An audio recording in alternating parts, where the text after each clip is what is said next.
Hey, Wade Hampton Generals. My name is Stephanie Noble. I work for the YMCA of Greenville.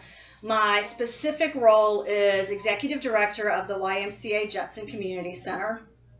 I'm responsible for operations of the facility. I also work with our board of volunteers and staff. I also assist another staff in fundraising since that's a crucial part of the operations of the YMCA Judson Community Center.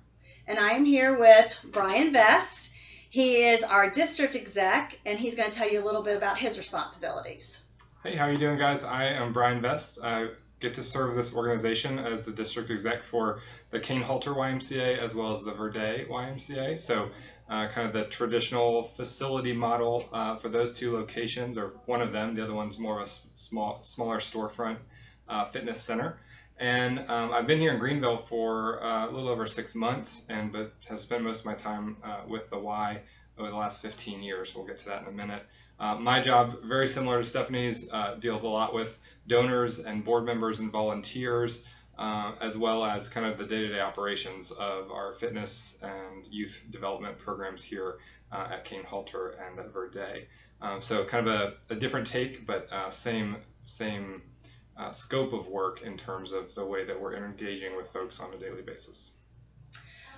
The YMCA of Greenville is a large organization, so while I primarily serve families and youth, Brian serves members in wellness and aquatics and sports and also youth. So there's a lot of opportunities at the YMCA of Greenville in regards to professions. Then we also have our metro office that has our accountants and our CFO and our HR director and our CEO and our chief philanthropy officer, which is she's responsible for all of our fundraising efforts. So again, the YMCA is not just a gym and swim. While most of us think it's that, we have lots of other opportunities for employment. One of the things that I liked so much about the YMCA is that I knew I wanted to be a teacher and went to school to get my teacher's degree, and then I also have a master's in guidance and counseling. And I quickly found that being in a classroom wasn't quite jibing with my personality, and so the YMCA afforded me the opportunity to still work with kids, use my degree, but in a different kind of way. And so it's been very exciting for me in my 30 plus years with the YMCA. I'm sure Brian has a similar experience, and he's going to share that. Yeah, so I think one of the things I loved about my time with the Y is everyone seems to have a different entry point into how they got where they are, and kind of the organization got their hooks into finding us lifers. But I actually started with the Y straight out of college. I wanted to work with youth, and so I started as an after-school and day camp director at the Y in Charlotte, North Carolina. And would have never in a million years expected to have a love or desire to work in health and wellness or even the membership side of our operation. I thought for my career that I'd be a youth guy, really spending my time diving into that part of our organizational identity. And as I did that, and I certainly loved it and had some wonderful opportunities to do that in meaningful ways, I had this desire to reach into other parts of the operation and understand how we could be more and do more in our communities. And so I was afforded some opportunities to lean into membership and understand how we could drive more people through our doors as an organization and help tell our story and help people understand, again, that we're more than a swim and gym and that we're more than just an after school or day camp site. And so that kind of was my segue from youth programming into membership, which kind of opened the doors to some health and wellness operations and those kind of things, which led me here to Greenville. So again, it's for the Y. We've got everybody from a specialist of marketing to accountants, as Stephanie was saying. There's all kinds of professions within the organization. The good thing is that we're all doing things to serve this community, and we have different skill sets and talents around the table to facilitate our ability to do that. So one of the questions that we've been asked is, what is our favorite part about our job?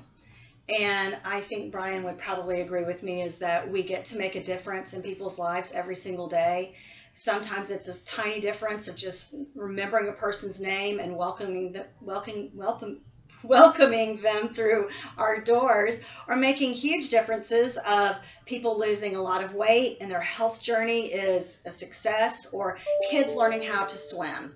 Um, for me, sometimes it's kids moving on to the next grade level, which is pretty exciting. Yeah, I think over the years we've both had the opportunity to watch the full life cycle of what the Y does, and I think that's the part that kind of keeps me going is watching those kids who were, you know, kindergartners in our programs that become staff members of ours as as camp counselors, or those college interns that maybe did some time with us over the summertime working in our programs who lit a fire and now are working for the Y professionally and have chosen that as a career path. So I think that cycle that the Y provides an opportunity for everybody to find a niche and a way for us to serve together has certainly been one of the most powerful pieces of this movement for me. Right. So, what advice would you give students? I think the most valuable advice I've gotten, which I try to pass on as often as I can when working with staff, and would certainly relay this to anyone looking at figuring out where their path might lead them, is to get lots of experience. Volunteer, get a part-time job, get your hands dirty doing work. If you have any thought or desire that you might want to work with youth, go be a counselor. Go get volunteer experience working with kids, either to confirm or deny that's the path you want to do. The worst thing you can do is get through college, graduate with a degree, and have no life or work experience to accompany that. So that's my biggest advice, is to go out and experiment and try things, try them on, because there's the earlier you start that process and getting those experiences, the more valuable you'll be down the road from a career standpoint, and the more confident you'll be in what you want to do, right? So that will, again, you might find that, oh, I thought I wanted to do this, but I did it and now I don't want to, or I wanted to do this and yeah, that really speaks to me and that's what I want to do. So I think that's get as much work and volunteer experience as you possibly can, so that you can have confidence in the path that you're choosing, and be okay with changing that path as you get more experience. Yeah. And I'd add, find a mentor. Find somebody that's done it, been through it, can give you advice, show you the ropes. That's a great way to realize what you really want to do and build on those career goals. So thank you again for inviting us. The YMCA, once we're back in operations, will be hiring. Yes. We hire youth 15 and older to work our welcome desk, lifeguard, day camp, child watch. So check us out. Yeah, we can't wait to see you. Yep. Thanks. Thanks a lot.